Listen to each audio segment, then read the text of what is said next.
हंस और सुनहरा अंडा। एक दफ़ा का जिक्र है कि एक देहाती था। वो बहुत खुशकिस्मत आदमी था।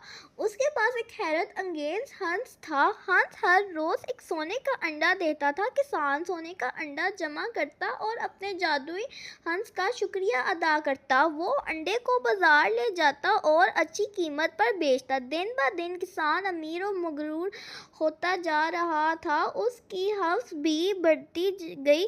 वो उदास था कि हंस रोज़ाना एक अंडा देता है, उसे रोज़ाना एक दर्जन अंडे देने चाहिए।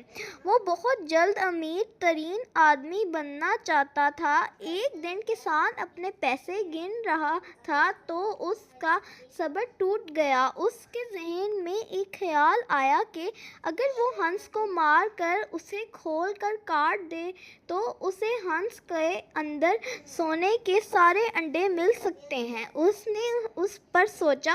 वो अंडे जल्दी चाहता था। उसने अंडों की तादाद के बारे में नहीं सोचा जो उसके पास हो सकते हैं। उसने अपनी बड़ी छड़ी को तेज किया और हंस का पेट फाड़ दिया। किसान को हंस के अंदर से कोई अंडा नहीं मिला। उसे सोने का कोई सुराग नहीं मिल सका।